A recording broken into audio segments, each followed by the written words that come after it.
ছেলেকে ডাক্তার করবোই বা মেয়েকে ডাক্তার করবি। আমি বলছি যে এই যে গার্জেনদের মেন্টালিটি, এইটা আপনি একটু যদি বলেন যে কিভাবে ছেলে মেয়েদের পাশে থাকা উচিত বা বেশি প্রেশার না দেওয়া উচিত সেটা নিয়ে। পেরেন্টস সবসময় চাই যে ছেলেকে ডাক্তার করবো, হুম। বাট কেউ ম্যাথস খুব ভালো করে, বায়োলজি পড়তে চাইছে না, আমি তাকে ডাক্তারের দিকেই ঠেলে দিচ্ছি। তার তো আরো বেশি আমরা স্পয়েল করে দিচ্ছি না জিনিসটা। বিদেশে জুনিয়র ডাক্তারদের পরিবেশ আর আমাদের দেশের জুনিয়র ডাক্তারদের পরিবেশ আপনি কি তফাৎ দেখলেন?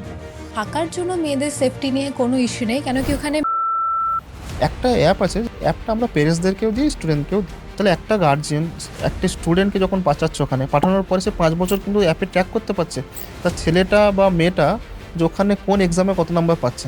হ্যাঁ, এটা একটা বিশাল বড় অ্যাডভান্টেজ।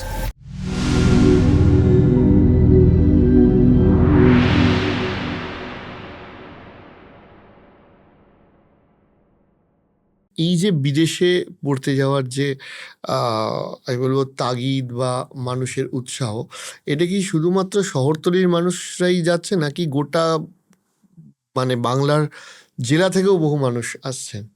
আপনি অবাক হয়ে যাবেন যদি স্ট্যাটিস্টিকটা শোনেন। যদি শহর তো যদি শোনেন, আমি যদি কলকাতার কথা বলি, আমাদের টোটাল যাই স্টুডেন্ট লাস্ট ইয়ারে অ্যাডমিশন নিয়েছে তার 10% শুধু কলকাতা থেকে গেছে। 90% কিন্তু সব রুরাল এরিয়া থেকে গিয়েছে। সব রুরাল এরিয়া। আপনি ভাবতে পারবেন না, জঙ্গলমহল, আপনার মেদিনীপুর, কোচবিহার, আলিপুরদুয়ার, মালদা, মুর্শিদাবাদ, পুরো ২৪ পরগনা, একদম যে রুরাল এরিয়া আছে না? যেখানে বাবা-মা মানে জানতই না যে এত টাকা দিয়ে ডাক্তার হওয়া যায়। আমরা কি করেছি, আমরা যে কলেজগুলো আছে, কলেজের রিপ্রেজেন্টেটিভদেরকে আমরা ওখান থেকে নিয়ে আসি, কিরগিজস্তান থেকে। নিয়ে এসে আমি বিভিন্ন রুরাল এরিয়াতে আমরা সেমিনার করি। মানে অ্যাওয়ারনেস সেমিনার টাইপের। যে মানে একটি স্টুডেন্ট যে হয়তো কিছু নাম্বারের জন্য গভর্নমেন্ট পাচ্ছে না, বা হয়তো তার খরচ করার ক্ষমতা অতটা নেই প্রাইভেটে এখানে। সে যে অল্প টাকা খরচ করে বিদেশে ডাক্তার হতে পারে, এবং সে অতটাই ভালো ডাক্তার হতে পারে যতটা ইন্ডিয়াতে পড়লে হতে পারে।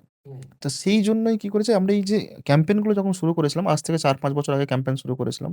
আ একদম রুরাল এরিয়াতে গিয়ে যখন শুরু করেছিলাম, তারপরে আমরা দেখছি যে লাস্ট ২-৩ বছর ধরে একদম রুরাল এরিয়া থেকে, গ্রাম থেকে ছেলেমেয়েরা যারা পড়তে যাচ্ছে বিদেশে। আপনি যদি এখন শহরের মানুষজনদের দেখেন, শহরের 10% 15% সব কিন্তু রুরাল এরিয়া। এবং আমাদের অলরেডি ডাক্তার যারা হয়ে গিয়েছে, আপনি যেকোনো মেডিকেল কলেজে চলে যান ওয়েস্ট বেঙ্গলে আজকে, প্রত্যেকটা মেডিকেল কলেজে কিন্তু আমাদের ছেলেমেয়েরা হুম, জব করছে, এবং হুম, তারা কিন্তু সব হুম, রুরাল এরিয়া থেকে এসছে একদম। হুম। অর্থাৎ পড়াশোনাটা করার পর সে কিরকম ফিউচার সিকিউর করবে সেটা তার উপর ব্যক্তিগতভাবে ডিপেন্ড করছে। আমি এইখানেই আসছি যে কোয়ালিটি অফ এডুকেশন নিয়েও তো একটা প্রশ্ন ওঠে। সো আপনি যে গেছেন, কোয়ালিটি অফ এডুকেশনটা কীরকম ছিল? মানে বিদেশে পড়ানো কতটা স্টুডেন্ট ফ্রেন্ডলি বা কতটা শিখতে সুবিধা হয়েছে? আমাদের কলেজে পুরোটা ইংলিশে পড়ানো হতো। প্রত্যেকটা লেকচারও ইংলিশে হতো। ইভেন প্র্যাকটিক্যাল ক্লাসে যখন আমরা যেতাম তখনও টিচাররা আমাদের গ্রুপ সিস্টেম থাকতো। লেকচার ৫টা-৬টা গ্রুপ একসাথে, আর প্র্যাকটিক্যালের জন্য সিঙ্গেল গ্রুপ। একটা গ্রুপে ১০ জন ১৫ জন করে স্টুডেন্ট। তো ইন্টারঅ্যাকশনটা খুব ভালো ক্লোজলি হতে পারতো তার জন্য। আর সেখানেও টিচাররা ওদের নিজের ল্যাঙ্গুয়েজ রাশিয়ান হওয়া সত্ত্বেও আমাদের সঙ্গে ইংলিশেই কনভারসেশন করতো ক্লাসের মধ্যে। এবং আমাদের সিলেবাসও সবটাই মানে বুকসও সবটাই ইন্ডিয়ান হিসেবেই ছিল, যেমনিটা ইন্ডিয়াতেই পড়ানো হয়। তো ক এডুকেশনের দিক থেকে আমাদের কোনো ওরকম খুব একটা হিউজ ডিফারেন্স এরকম মনে হয়নি। কিন্তু একটা যেটা ভালো জিনিস ছিল, আমাদের তো আল্টিমেটলি এফএমজির জন্য এমসিকিউ বেসড এক্সামই দিতে হবে। আমাদের প্রত্যেকটা সেমিস্টার এন্ডে যে এক্সামটা হতো ওটা এমসিকিউ বেসড হতো। মানে ওকে। হুম, তো আমরা অলরেডি না মাথার মধ্যে একটা ছিল যে আমরা এমসিকিউ এত সলভ করছি, তো গিয়ে তারপরে আবার এমসিকিউ, তো ইট উইল বি লাইক আমি বেটার আপনাকে ফর আর আস। একটা জিজ্ঞেস করবো যে ইন্টার্ন হিসাবে বিদেশের পরিবেশ, যেহেতু এই জুনিয়র ডাক্তারদের সিকিউরিটি এবং জুনিয়র ডাক্তারদের সেফটি নিয়ে একটা বড় প্রশ্নচিহ্নের মুখে কয়েক মাস আগেই আমাদের রাজ্য পড়েছিল, বা আজকের ডেটেও একটা দুটো ঘটনা হয়তো মিডিয়ার অ্যাটেনশন পায়, কিন্তু এটা তো বাস্তব যে জুনিয়র ডাক্তারদের বিভিন্নভাবে হেনস্থা বা বিভিন্নভাবে বিভিন্ন রকম অপমানের সম্মুখীন ভারতবর্ষে হতে হয়। বিদেশে জুনিয়র ডাক্তারদের পরিবেশ আর আমাদের দেশের জুনিয়র ডাক্তারদের পরিবেশ আপনি কি তফাৎ দেখলেন? আমাদের দেশের জুনিয়র ডাক্তারের পরিবেশটা আমি এবার জানতে পারবো। এবার ধীরে, ধীরে রিয়ালাইজ করব। আর বিদেশে যেটা হতো, আমাদের নাইট ডিউটি তেমন কোনো কিছু থাকতো না। আমাদের ডেতেই ম্যামরা ক্লাসেস রাখতেন, প্র্যাকটিক্যাল ক্লাসেস বিভিন্ন হসপিটালে, যে ডিপার্টমেন্টে যখন লাগতো। এবং টিচাররা আমাদেরকে আগে থেকে লিড করতেন আমার পুরো গ্রুপ যেমন আমি বললাম আমাদের গ্রুপ সিস্টেম থাকতো, আমাদের গ্রুপ পেছনে থাকতো, ম্যাম আগে থেকে লিড করতেন এবং ম্যাম প্রত্যেকটা টাইমে ওখানে প্রেজেন্ট থাকতেন যতক্ষণ আমরা ইন্টারাকশন করছি পেশেন্টের সাথে সুপারভিশনের জন্য। তো আমাদের ডিরেক্ট কোনো কিছু আমাদের প্রবলেম ফেস করতে হতো না পেশেন্টের থেকে, ওকে, অনেকটা ফ্রেন্ডলি মানে মানে পরিবেশ এখানে থাকতো যেগুলো শোনা যায় সেগুলো ওখানে নয়। এখানে। পেশেন্টের হ্যাঁ, ওখানে পেশেন্টের মানে পেশেন্টের লোড কিরকম থাকতো? পেশেন্টের লোড ইন্ডিয়া থেকে তো অনেক কম, পপুলেশন হিসাবেই তো ইন্ডিয়া থেকে অনেক কম ওখানকার পপুলেশন, পেশেন্টের লোডও অনেক কম অ্যাট এ টাইম। যেমন মানে এখানে এরকম হয় না, এই ভয়টা নেই তো যে পেশেন্ট মারা গেলে বাড়ির লোক এসে ভাঙচুর করবে? না না না, এটা ওখানকার কালচারই নয় এটা অ্যাকচুয়ালি। এটা বেসিক্যালি আমি ইন্ডিয়াতেই দেখেছি অনেস্টলি। তো থাকার জন্য মেয়েদের সেফটি নিয়ে কোনো ইস্যু নেই, কেন কি ওখানে মেয়ে ফিমেল রেশিও বেশি, মেলে থেকে ফিমেল রেশিওটা বেশি। তো আমরা যখন হস্টেলে বাইরেও যেতাম তখন লাইক অ্যাজ এ গার্ল আমার বেশি প্রবলেম হতো না, ভাইরাস আমার মানে কোনো একটা ছেলে ফ্রেন্ড তার বেশি প্রবলেম হতো। মানে এরকম ছেলে হয়েছে ফ্রেন্ডের প্রবলেম কিসের জন্য হতো? ওরা ইজ লাইক কি কি কেউ ছেড়ে চারিদিকে মহিলাদের ভর্তি, মানে এরপরে আপনার কাছে আপনার আপনার আপনার অফিসে ভিড় বাড়তে চলেছে স্যার, আমরা ওই কলেজেই যেতে চাই। মানে এরকম হয়েছে এই আমাদের ছেলেদের এই গ্রুপ, এই কলেজটা কোথায় একবার বলে দিন। মানে এরকম রিয়েলি হয়েছে আমাদের সাথে, ছেলেদের গ্রুপরা আমাদের রিকোয়েস্ট করেছে যে আমাদের একটু ছেড়ে আয় না হস্টেল পর্যন্ত। এটা হয়েছে?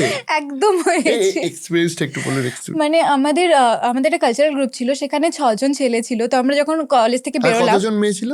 আমরা 7-8 জন মেয়ে ছিলাম। আচ্ছা আচ্ছা আচ্ছা, তো যখন আমরা মানে কলেজ থেকে কলেজে বেরোলাম, মেল ফিমেল রেশিও নর্মাল আছে ইন্ডিয়ার মতো, কলেজে মেল ফিমেল রেশিও নর্মাল আছে, কিন্তু বাইরে? কান্ট্রিতে হ্যাঁ। তো এইবার আমরা কলেজ থেকে বেরোলাম, আমাদের কলেজ থেকে হস্টেলের যে ডিস্টেন্সটা ওটা আর বয়েজ হস্টেলও একটু দূরেই, তো তারপরে ওরা ওই ডিস্টেন্সটা কভার করতে ভয় পেত। দে লাইক কি একটু সন্ধে হয়ে গেছে, দে লাইক আমাকে একটু ছেড়ে আয় না আগে অবধি। তো আমরা লিটারালি বয়েজ গ্রুপকে ছাড়তে গেছি ওদের হস্টেলে, ড্রপ করে তারপর আমরা নিজেদের হস্টেলে গেছি, এরকম হয়েছে। বেসিক্যালি দারুণ দেশ বলবে। মানে মেয়েদের যে সেফটিটা এখান থেকে বোঝা যায় যে মেয়েদের ওখানে কতটা না সেফটি। নিশ্চয়ই নিশ্চয়ই, মানে জোকস অ্যাপার্ট, এটা হওয়া উচিত। হ্যাঁ, আমরা বাইরে বেরোলে তার সাথে লোকাল ছেলেদের সেফটিটাও দেখতে হবে। আমরা বাইরে বাইরে লোকাল যে লোকজন না সবাই ইসফিনেতে মোজনা এরকম করে আমাদেরকে সবাই মানে গ্রিড করতো, তারপরে আমাদেরকে মানে খুব ভালোভাবে মেয়েদেরকে ইয়ে করতো, ছেলেদের সাথে প্রবলেম কিছু হতো না, ইটস জাস্ট দ্যাট কি হ্যাঁ, সাইকোলজিক্যাল। আপনি আপনি একটা কথা বলুন যে নার্সারি থেকেও বাবা মারা ভাবতে শুরু করে যে, বিশেষ করে মায়েরা, যে ছেলেকে ডাক্তার করবোই বা মেয়েকে ডাক্তার করবি। আমি বলছি যে এই যে গার্জেনদের মেন্টালিটি, এইটা আপনি একটু যদি বলেন যে কিভাবে ছেলে মেয়েদের পাশে থাকা উচিত বা বেশি প্রেশার না দেওয়া উচিত সেটা নিয়ে। পেরেন্টসরা ডাক্তার এই জন্য করতে হয় কারণ ডাক্তার একটা সোশ্যাল রেসপেক্ট অনেক বেশি, তো পেরেন্টসরা সবসময় চায় যে ছেলেকে ডাক্তার করবো।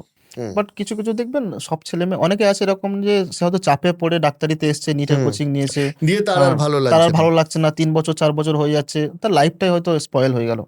ওই জন্য আমরা যখন 11 থেকে যখন ছেলেমেয়েরা পড়াশোনা করে না, তাদের মধ্যে থিঙ্কিং আসে কোন সাবজেক্টটা ভালো পড়াশোনা করছে, বায়োলজিটা ফিজিক্স কেমিস্ট্রিটা হয়তো ভালো পাচ্ছে, ঠিক আছে, সে তার নিজেরও ভাবনা চিন্তা যে আমি ডাক্তার হবো, ঠিক আছে, সে ডাক্তারের দিকে যাক। দেখা যাচ্ছে কেউ ম্যাথস খুব ভালো করে, বায়োলজি পড়তে চাইছে না, আমি তাকে ডাক্তারের দিকেই ঠেলে দিচ্ছি। তো মানে তার তো আরো বেশি আমরা স্পয়েল করে দিচ্ছি না জিনিসটা।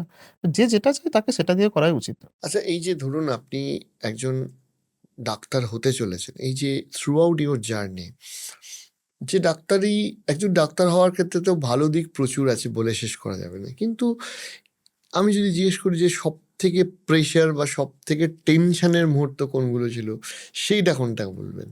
মানে যখন কোনো পেশেন্ট আসছে আমার কাছে, আমি তার প্রবলেমটা সলভ করতে যদি না পারি, সেই প্রেশারটা মাথার মধ্যে খুব কাজ করে যে তার প্রবলেমটা কি আমি সলভ করতে পারলাম, সে কি পুরোপুরি আমার থেকে স্যাটিসফাইড হলো, মানে তার কি বিষয়গুলো পুরোপুরি আমি ক্লিয়ার করতে। অনেক পেশেন্ট কি করে নিজের সিমটমসকে না বলতে চায় না, ভেতরে ভেতরে রেখে দেয় সিমটমসগুলো, কিছু কিছু যেগুলো বলে এবং সেগুলো গেস করা it's a very tedious job.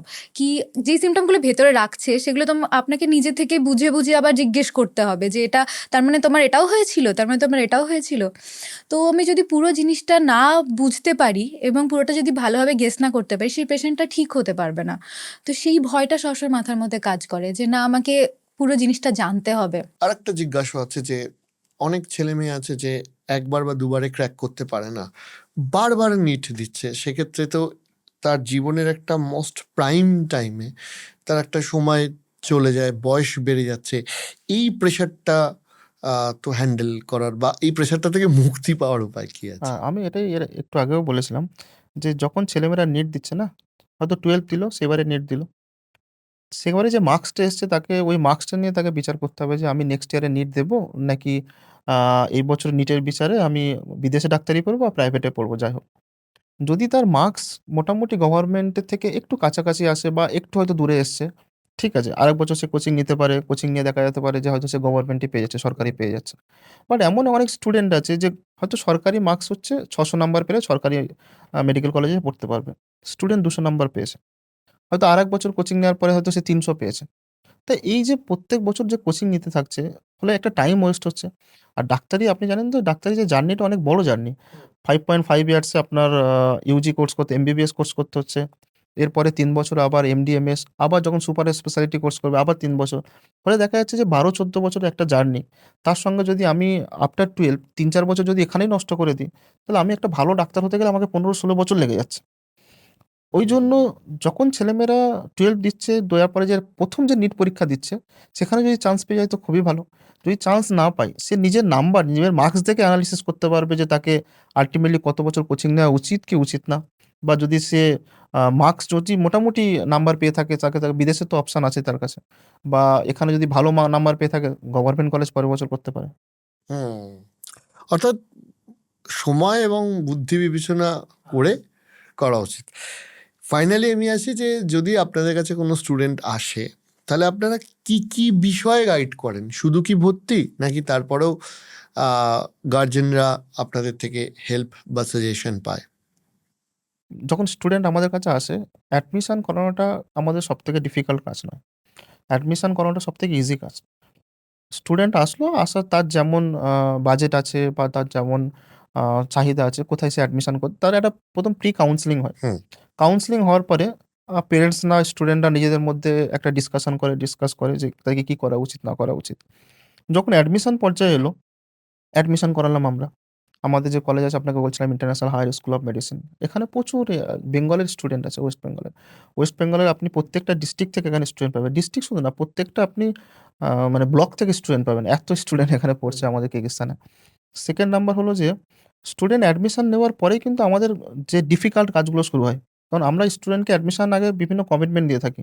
যে তোমরা ওখানে গেলে তোমাকে আমি ইন্ডিয়ান ফুড দেবো। তোমাকে সেফটি আমাদের হাতে, আমরা তোমাকে সেফটি ওখানে ব্যবস্থা করব। তোমার কোনো কিছু অসুস্থ হয়ে গেলে সেগুলো আমাদের খেয়াল রাখতে হবে। পুরো সিস্টেম একটা আছে। পুরো 5.5 ইয়ার্স এর জার্নি একটা আছে। ফলে স্টুডেন্ট অ্যাডমিশন নিল। অ্যাডমিশন নেওয়ার পর যখন ও গেল ওখানে, ওখানে যাওয়ার পরে আমাদের ওখানে যে হোস্টেল আছে পুরো ইন্ডিয়ান হোস্টেল আছে। ওখানে যে ফুড আছে পুরো ইন্ডিয়ান ফুড আছে এবং ওখানে যে অ্যাডমিনিস্ট্রেটিভ আছে কলেজে সেও ইন্ডিয়ান আছে। ফলে স্টুডেন্টের একটা কনফিডেন্স বিল্ড আপ হয় যে আমি তো আমার নিজেদের লোকেদের সঙ্গেই আছি। আমার নিজের এলাকার ছেলেদের সঙ্গেই আছি। ফলে তার মধ্যে একটা মানে টেনশন কাজ করে না যে আমি বিদেশে আছি, আমি কিভাবে পড়াশোনা করব, হুম। এখানে খাওয়া-দাওয়া কিভাবে হবে, কিভাবে ট্রাভেল করব। এই যে টেনশন যেগুলো হয় সেটা তার মধ্যে কাজ করে না। এটা একটা সবথেকে বড় অ্যাডভান্টেজ। এবং ওখানে যাওয়ার পরে এখানে আমি আপনাকে ২-৩ টে জিনিস বলতে চাই। আমাদের কলেজ থেকে বিভিন্ন রকম আমরা কলেজ বিভিন্ন অ্যাপ ডেভেলপ করেছে। একটা অ্যাপ আছে যেটা হলো যে IHSM ইউনিভার্সিটি বলে অ্যাপ আছে। অ্যাপটা আমরা প্যারেন্টসদেরকেও দিই, স্টুডেন্টকেও দিই। স্টুডেন্ট ওখানে যাওয়ার পরে কোন এক্সামে কত নাম্বার পাচ্ছে, ক কবে সে ক্লাস গেল, কবে ক্লাস মিস করলো, ঠিক আছে? বা হোস্টেলে কটার সময় ঢুকলো, এই পুরো সিস্টেমটা অ্যাপের মধ্যে দেখতে পাবে। তাহলে একটা গার্ডিয়ান একটা স্টুডেন্টকে যখন পাঠাচ্ছে ওখানে, পাঠানোর পরে সে ৫ বছর কিন্তু অ্যাপে ট্র্যাক করতে পারছে। তার ছেলেটা বা মেয়েটা যে ওখানে কোন এক্সামে কত নাম্বার পাচ্ছে। হ্যাঁ? এটা একটা বিশাল বড় অ্যাডভান্টেজ। 2nd নাম্বার হলো যে স্টুডেন্ট যাওয়ার পরে ওখানে আমরা ওকে পুরো 5.5 ইয়ার্স যেহেতু ওর এখানে এসে এফএমজি পরীক্ষা দিতে হবে। এফএমজি পরীক্ষার জন্য আমরা ওকে প্রিপারেশন দিচ্ছি এবং ইন্ডিয়ার মধ্যে যারা one of the best faculty আছে, মেডিকেল ফ্যাকাল্টি আছে, তারা ওখানে যায়। ওখানে গিয়েই তারা ওখানে ওদেরকে কোচিং দেয়। 3rd নাম্বার হলো আ আমরা বিভিন্ন স্টুডেন্টকে অ্যানিমেটেড আপনি দেখবেন এখন দেখবেন যে প্রত্যেকটা আপনি দেখবেন নিট ইউজিতেও দেখবেন বিভিন্ন অ্যাপ চলে এসছে। স্টুডেন্টরা বাড়িতে বসে পড়াশোনা করছে অ্যাপের মাধ্যমে। ঐরকম আমরা স্টুডেন্টকে বিভিন্ন অ্যাপ দিয়ে থাকি। আমরা প্রোসিয়াম বলে একটা অ্যাপ ওকে প্রোভাইড করি। পুরো ফ্রিতে প্রোভাইড করি। ওখানে মেডিকেলের অ্যানিমেটেড ভিডিও আছে। হ্যাঁ? মেডিকেলের যতগুলো সাবজেক্ট আছে প্রত্যেকটা সাবজেক্টে অ্যানিমেটেড ভিডিও আছে। ফলে স্টুডেন্ট কি হচ্ছে? স্টুডেন্ট কিন্তু সে যদি হয়তো কোনো কারণে হয়তো যে ক্লাসে যে পড়াটা তাকে যে টিচার বা প্রফেসর তাকে যে পড়িয়েছে সে হয়তো বুঝতে পারল না। সে রুমে এসে কিন্তু সে আবার অ্যানিমেটেড ভিডিও দেখে জিনিসটা তার কনসেপ্টটা ক্লিয়ার হচ্ছে। সেকেন্ড নাম্বার হলো যে আমরা যখন ইন্ডিয়ান প্রফেসর এখান থেকে যখন ওখানে পড়াতে যাচ্ছে, তার মধ্যেও একটা কনসেপ্ট ক্লিয়ার হচ্ছে যে এবং সে ইন্ডিয়ান প্রফেসর যেহেতু যাচ্ছে সে হিন্দিতেও ইন্টারাকশন করতে পারছে, কোনো অসুবিধা নেই। আর তার মানে ইন্ডিয়ান যে কারিকুলাম, ইন্ডিয়ান যে সিলেবাস এই সম্বন্ধেও তার নলেজ আসছে একটা।